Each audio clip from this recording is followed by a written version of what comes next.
दोस्तों नमस्कार, मेरा नाम है नमित। स्वागत है आपका मेरे चैनल में नमित का फंडा। दोस्तों मेरी कोशिश है कि मैं अलग अलग सेक्टर्स की जानकारी आप तक पहुंचाऊं जो कि आपके काम आए।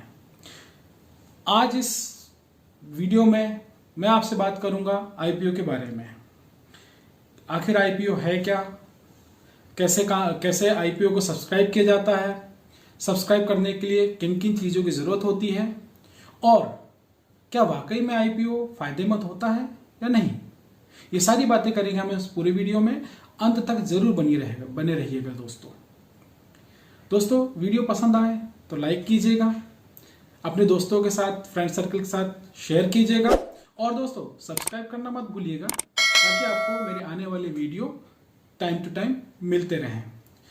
तो ठीक है, चलिए शुरू करते हैं हमारा आज का टॉपिक आईपीओ।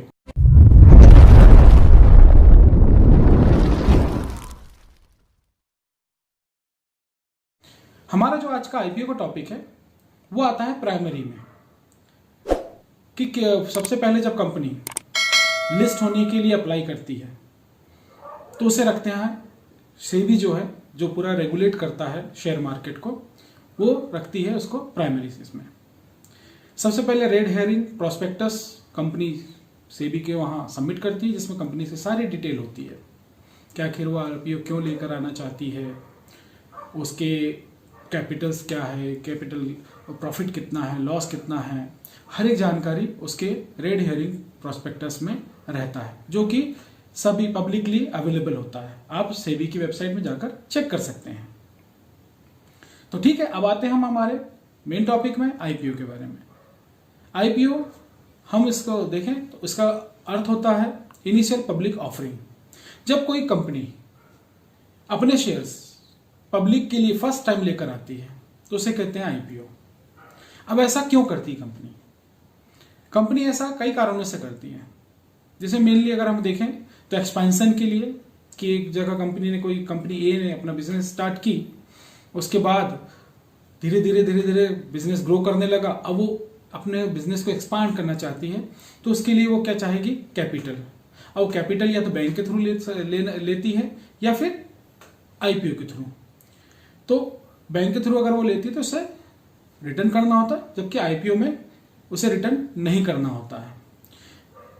आईपीओ के लिए कंपनी फिर सेबी के पास जाती है, वहां पर रेड हेरिंग प्रोस्पेक्टस सबमिट करती है। आईपीओ के पूरे जितने भी रूल्स इसको उसमें अगर वो खरी उतरती है तो उसको आईपीओ लॉन्च करने की परमिशन मिल जाती है। दोस्तों अब हम बात करते हैं आईपीओ के प्रकार के बारे में। आईपीओ के दो प्रकार होते हैं, एक फिक्स प्राइस और दूसरा होता है हमारा बुक बिल्डिंग। फिक्स प्राइस में दोस्तों जो कंपनी होती है वो इन्वेस्टमेंट बैंक के साथ मिलकर एक फिक्स प्राइस सेट कर देती है। वो 10 रुपए भी हो सकता है, 20 भी हो सकता है, 30 भी हो सकता है। वो कंपनी सेट करती है किसके अकॉर्डिंग कि उसे कितनी कैपिटल की जरूरत है, उसके अकॉर्डिंग कितनी कैपिटल की जरूरत है और कितने शेयर्स उस कैपिटल को कलेक्ट करने के लिए कितने शेयर्स वो मार्केट में लेकर आ रही है, उनके कैलकुलेशन के हिसाब से वो एक फिक्स प्राइस सेट करती है। दूसरा होता है दोस्तों book building IPO. Book building में एक रेंज होती है, जनरली ये लगभग 20% का अंतर रहता है कि 10 रुपए से 12 रुपए ये सेट कर दिए। अब इसमें आपको बिड लगाना होता है, किसी ने लगाया 10 रुपए, किसी ने 11 रुपए, अलग अलग तरीके से बिड लगाई जा सकती है। जो कंपनी आईपीओ लेकर आती है वो 3 से 10 दिनों के लिए, जनरली वैसे देखा जाए तो मोस्टली कंपनी 3 दिनों के लिए आईपीओ को लेकर आती है। हर एक डेट प्री डिसाइडेड होती है कि आईपीओ कब आने वाला है, कितने दिनों तक के लिए ओपन रहेगा, क्या मतलब कब तक आप सब्सक्राइब कर सकते हैं, फिर अलॉटमेंट डेट कब रहेगी, फिर दूसरा इसकी लिस्टिंग डेट क्या रहेगी। हर एक डेट प्री डिसाइडेड होती है। मान लो किसी कंपनी ने 20 से 22 तक रखी, 20, 21, 22। अलॉटमेंट डेट उसका हो सकता है 27 हो और लिस्टिंग डेट हो सकता है 29 हो। ये कंपनी टू कंपनी वरी करती है, टाइम टू टाइम वरी करता है। दोस्तों आईपीओ में जब भी इन्वेस्टमेंट की बात आती है तो इन्वेस्टमेंट होता है लॉट में। एक लॉट में 10 शेयर भी हो सकते हैं, 20 शेयर भी हो सकते हैं, 40 शेयर भी हो सकते हैं और 200-300 शेयर भी हो सकते हैं। तो इनका एक लॉट होता है। उन लॉट्स में हमें शेयर्स को खरीदने होते हैं। जब भी हम आईपीओ में अप्लाई करते हैं तो हमें लॉट्स में शेयर मिलते हैं। ये मैं कह सकता हूं कि हमें लॉट्स में शेयर मिलते हैं। इसके लिए लगभग 12,000 से लेकर 15,000 तक का एक रेट फिक्स, मतलब फिक्स ना कहते हुए हम ये कह सकते हैं कि मोस्टली 12,000 से 15,000 तक का इसका प्राइस होता है कि 15,000 इन्वेस्ट किए या 14,000 लगाए, उसमें हमें 20 शेयर का एक लॉट मिला। फिर जब लिस्टिंग, इसके बाद आता है प्रोसेस, ये तो हमने अप्लाई कर दी है। इसके बाद आता है हमारा कि हमें सब्सक्रिप्शन के लिए अप्लाई कर दिए तो अलोकेट हुआ ही नहीं हुआ। अगर आपको शेयर्स मिल जाते हैं तो वो आपके अकाउंट में आ जाते हैं, आपका जो डीमेट अकाउंट है उसमें आ जाएंगे, और अगर नहीं मिलते तो पैसा आपका रिफंड हो जाता है। फिर होता है लिस्टिंग के बाद फिर वो कंपनी लिस्ट हो जाती है, फिर उसमें खरीदना बेचना स्टार्ट हो जाता है। अब सवाल ये उठता है कि क्या आईपीओ वाकई में बहुत अच्छा होता है या आईपीओ के जरिए हम अच्छा प्रॉफिट कमा सकते हैं? तो दोस्तों इसमें मेरी पर्सनल राय है कि हाँ, आईपीओ अच्छा हो सकता है, लेकिन उसके पहले हमें कंपनी को एनालाइज करना होगा, थोड़ी रिसर्च करनी होगी। अगर आपने अच्छे से एनालाइज की है कंपनी के बारे में, अच्छी आपकी रिसर्च है, तो डेफिनेटली वो आईपीओ आपको अच्छी ग्रोथ देगा। उसमें कई कंडीशंस होती है दोस्तों। अगर आईपीओ ओवर सब्सक्राइब हो गया, अगर ओवर सब्सक्राइब नहीं हुआ तो जितने लोगों ने अप्लाई किए उनको शेयर्स मिल जाएंगे, उनको लॉट अलॉट हो जाएंगे। और जिन्होंने अगर वो ओवर सब्सक्राइब हो गया तो फिर लॉटरी सिस्टम से अलॉट होते हैं। जैसे मान लो कोई 200% ओवर सब्सक्राइब हो जाता है, कोई 50% ओवर सब्सक्राइब हो जाता है, कोई 100% ओवर सब्सक्राइब हो जाता है, तो कंप्यूटराइज्ड लॉटरी होती है। लॉटरी के अनुसार फिर उनको शेयर्स लॉट में जो उनका लॉट है वो मिलते हैं। अगर मिल गए तो वो उनके अकाउंट में आ जाते हैं, नहीं मिले तो वो वापस उनको पैसा रिफंड हो जाता है। अब उसमें प्रॉफिट होता है नहीं होता, ये तो लिस्टिंग के दिन हमें पता चलता है। तो अगर आपने अच्छे से उसकी रिसर्च की है, उस कंपनी के बारे में, उसका स्ट्रक्चर है, रेड हेयरिंग जो प्रॉस्पेक्टस है दोस्तों, उसको आप जरूर उसको रेफर कर सकते हैं किसी कंपनी के बारे में जानने के लिए। उसमें सारी डिटेल्स होती है और उसके जो डिटेल्स है और उसका फिर मार्केट वैल्यू क्या है, वो कंपनी क्या बनाती है, उसको कहाँ कहाँ उसका मार्केट है, कौन कौन सा मार्केट है, ये सारी डिटेल्स आप उसे कलेक्ट कीजिए, थोड़ा रिसर्च कीजिए, थोड़ा एनालाइज कीजिए। उसी सेक्टर के दूसरी कंपनीज के जो शेयर्स है, अगर वो लिस्टेड है तो वो कैसा परफॉर्म कर रहे हैं, उनका आईपीओ आया था तो वो कैसा था, ये सारी चीज़ें थोड़ी सी डिटेल्स अगर आप रखें तो अच्छा खासा प्रॉफिट कमाया जा सकता है आईपीओ के जरिए। हम ये नहीं कहेंगे कि रातों रात करोड़पति बन जाए, अरबपति बन जाए, लेकिन बात हो रही है अगर हम कहीं इन्वेस्टमेंट करते हैं तो इन्वेस्टमेंट हम करते हैं प्रॉफिट के लिए, तो हमें आईपीओ में प्रॉफिट मिलने की उम्मीद है। अगर आपने एनालाइज किया, कंपनी के बारे में अच्छे जाने और आपने उसमें शेयर्स खरीदे, उसको सब्सक्राइब किए, तो मिलने की उम्मीद है, ऐसा मेरा मानना। चलिए अब हम बात करते हैं कुछ आईपीओस के बारे में। 2020 मतलब 2020 के कुछ आईपीओस और कुछ 2019 के आईपीओस के, उनका कैसा रहा परफॉर्मेंस। अगर हम 2020 की बात करें दोस्तों, तो इसमें कई सारे आईपीओस आए थे, तो मैं कुछ एग्जांपल्स देना चाहूँगा। जैसे हैप्पीएस्ट माइंड्स, उसका आप अगर आईपीओ चेक करेंगे तो लिस्टिंग के दौरान उसने धूम मचा दिया था दोस्तों। आप चेक कीजिए एक बार नेट पर जाकर, उसने धूम मचा दिया था वाकई में। फिर अगर आप रूट मोबाइल की बात करें, इसने बहुत अच्छी ग्रोथ दिया लिस्टिंग के दौरान। वहीं अगर हम एसबीआई कार्ड्स की बात करें दोस्तों, एसबीआई कार्ड्स जो था लिस्टिंग के समय माइनस में ओपन हुआ था, मतलब उसका परफॉर्मेंस अच्छा नहीं था, लेकिन कंपनी का जो बैकग्राउंड है वो काफ़ी अच्छा था। मेरे कहने का मतलब यहाँ पर यह है कि अगर हमने किसी कंपनी को एनालाइज की है, उसके बारे में जाने हैं, रिसर्च किए, एनालिसिस किए, और किसी कारणवश अगर वो माइनस हो जाती है, तो क्या हमें निराश होना चाहिए या हमें थोड़ा सा इंतजार करना चाहिए? जब भी अगर आप शेयर मार्केट में इन्वेस्ट करो, थोड़ा सा अगर आप धैर्य रखेंगे, पेशेंस रखेंगे, तो डेफिनेटली आप अच्छा इसमें प्रॉफिट अर्न कर सकते हैं। क्यों? देखिए एसबीआई कार्ड्स की अगर हम बात करें तो एसबीआई कार्ड्स था तो ओपन तो हुआ था कम में लिस्ट में, लेकिन आज अगर उसका प्राइस देखें तो आज वो प्रॉफिट अर्न कर रहा है। ज़्यादा समय नहीं हुआ दोस्तों, उसको मार्च में आया था वो एसबीआई कार्ड्स, और अभी ये अक्टूबर चल रहा है, तो इसमें उसने माइनस से प्लस में आ गया। मतलब हमारी एनालिसिस हमारी रिसर्च वेस्ट नहीं गई। कंपनी का अगर बैकग्राउंड अच्छा स्ट्रांग है तो कहीं ना कहीं वो हमें कुछ फायदा देकर जाती है। थोड़ा सा पेशेंस रखने की जरूरत है। जब भी पेशेंस भी ऐसा है कि जब भी आपको देखे कि थोड़ा प्रॉफिट हो रहा है तब आप उसको सेल कर सकते हैं। अगर आपको प्रॉफिट होता नहीं नजर आ रहा है तो थोड़ा होल्ड भी कर सकते हैं ना। ऐसा तो नहीं है कि आपको आज ही इसको सेल करना, ये आपकी चॉइस है। लेकिन मेरी सलाह ये है कि थोड़ा होल्ड करके पेशेंस रखकर थोड़ा होल्ड कीजिए। जब आपको प्रॉफिट आएगा तो आप उसको सेल कर दीजिए।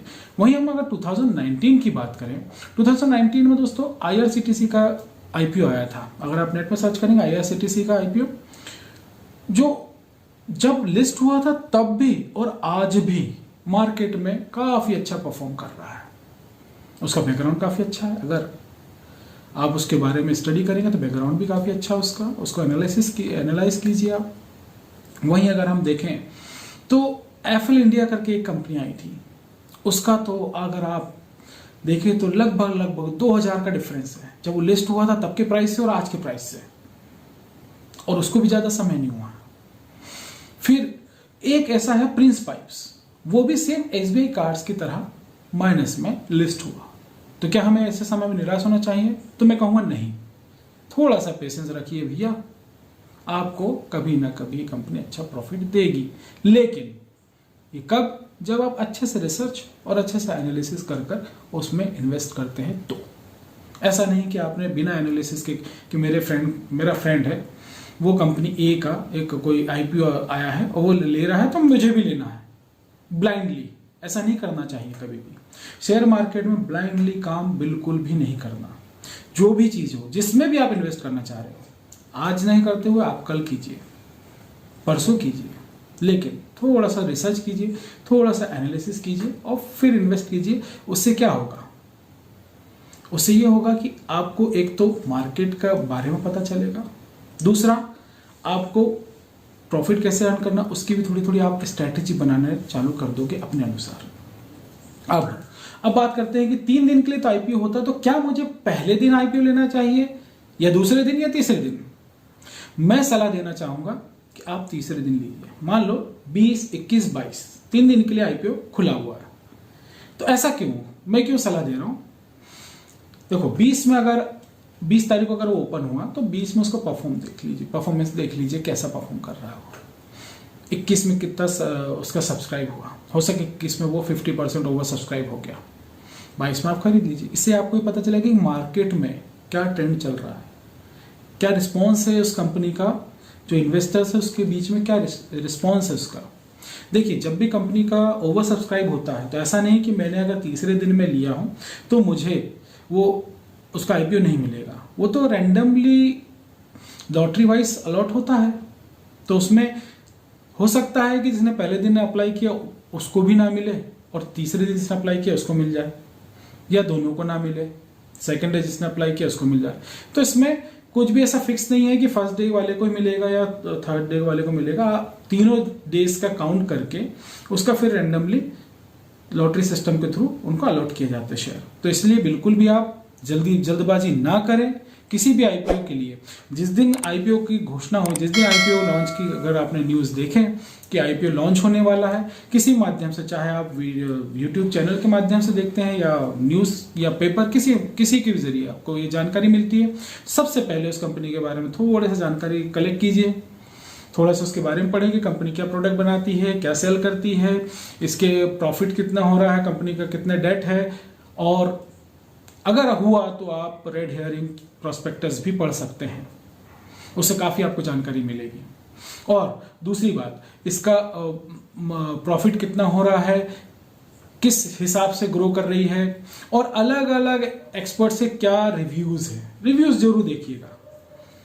कौन सा एक्सपर्ट कैसा रिव्यू, हर एक एक्सपर्ट अलग अलग रिव्यू देते हैं। तो आप उन रिव्यू को कलेक्ट करके आप उन रिव्यूज़ को देखें और उसमें अपना एनालिसिस लगाएं। ऐसा नहीं कि कोई एक एक्सपर्ट है उसको आपने ब्लाइंडली उस पर ट्रस्ट कर लिया, नहीं। आप 3-4 एक्सपर्ट्स का राय उसमें देखिए, यूट्यूब के जरिए देखिए, किसी भी थ्रू, और उसमें फिर अपना एनालिसिस लगाएं। जो आपने एक्सपर्ट्स के रिव्यूज देखे दैट इज रिसर्च, और अब उन एक्सपर्ट्स के रिव्यूज के हिसाब से आप एनालाइज करें that is analysis. Research and analysis, 2 basic points है, ये जरूर कीजिएगा। इसमें काफी आपको हेल्प मिलेगी। एक तो आईपीओ को समझने में हेल्प मिलेगी, कंपनी को समझने में हेल्प मिलेगी, और जब वो लिस्ट हो जाती है उसके बाद भी इन्वेस्टमेंट करने में हेल्प मिलेगी आपको। अब हम बात करते हैं कि आईपीओ में मैं कैसे इन्वेस्ट कर सकता हूं। मैं तो एक स्टूडेंट हूं, या मैंने अभी तक कभी कोई शेयर मार्केट में कुछ भी इन्वेस्टमेंट नहीं किया, तो मैं कैसे कर सकता हूं, इसके बारे में हम बात करते हैं। सबसे पहले दोस्तों, किसी भी आईपीओ को परचेस करने के लिए, सब्सक्राइब करने के लिए डीमेट अकाउंट जरूरी होता है। कि बहुत सारी कंपनीज हैं, आप उसमें अपना डीमेट अकाउंट खोल सकते हैं। आपको जीरो ब्रोकरेज डीमेट अकाउंट भी खुलता है, चाहे तो आप उन कंपनीज के साथ अपना डीमेट अकाउंट खोलें। डीमेट अकाउंट जरूरी है। उनके पास आपको आधार कार्ड, पैन कार्ड, ये थोड़ी सी डिटेल देनी होती है, केवाईसी होता है। आजकल तो ई केवाईसी होने लगा है। ई केवाईसी के माध्यम से आप अपना अकाउंट खुलवा सकते हैं। अकाउंट खुलने के बाद आप उसकी एप्लीकेशन या उसकी वेबसाइट के थ्रू उसके लिए अप्लाई कर देंगे। तो जैसे ही आप अप्लाई करेंगे तो उतना अमाउंट 14-15 हजार का मान लो वो है, या 14,500 का ही मान, एक एग्जांपल लेते हैं कि कंपनी ए का आईपीओ 14,500 का है, तो 14,500 आपका ब्लॉक हो जाएगा। अगर आपको अलॉट होता है तो आपके अकाउंट से डेबिट हो जाएगा। अगर आपको अलॉट नहीं होता है तो आपको वो डेट भी बता दी जाएगी कि कब आपको वो पैसा रिफंड हो जाएगा। वो डेट भी पहले से डिस्क्लोज की जाती है। तो डीमेट अकाउंट बहुत जरूरी है। किसी भी जगह आप डीमेट अकाउंट खुलवा सकते हैं, एप्लीकेशन के थ्रू या वेबसाइट के थ्रू आप उसको अप्लाई कीजिए। लेकिन अप्लाई से पहले मैं एक बार फिर से आपसे रिक्वेस्ट करना चाहूंगा कि उसको रिसर्च एंड एनालिसिस, रिसर्च चाहे तो आप एक्सपर्ट्स के लिए, जो हम एक्सपर्ट्स के रिव्यू देखते हैं वो भी रिसर्च में आएगा। आप कंपनी के बारे में जो पढ़ रहे हैं वो भी रिसर्च में आएगा। रेड हेरिंग प्रोस्पेक्टस को आप स्टडी करो, that is also included in research. सब चीज का डेटा आपने कलेक्ट किए, उसको एनालाइज किए, एनालिसिस किए, दैट इज एनालिसिस। दोनों पॉइंट्स को अगर आपने अच्छे से कर लिए तो बहुत अच्छा तो मतलब बहुत अच्छा भी आपको प्रॉफिट मिल सकता है। लेकिन हाँ, प्रॉफिट मिलने के चांसेस आपके बढ़ जाते हैं। तो दोस्तों, कैसा लगा ये आपको वीडियो? ये सफर यूं ही चलता रहेगा, नई नई जानकारी आपको मिलती रहेगी। तो प्लीज सब्सक्राइब कर दीजिए। मिलते हैं हम हमारे अगले वीडियो में। तब तक के लिए बाय, जय हिंद, वंदे मातरम।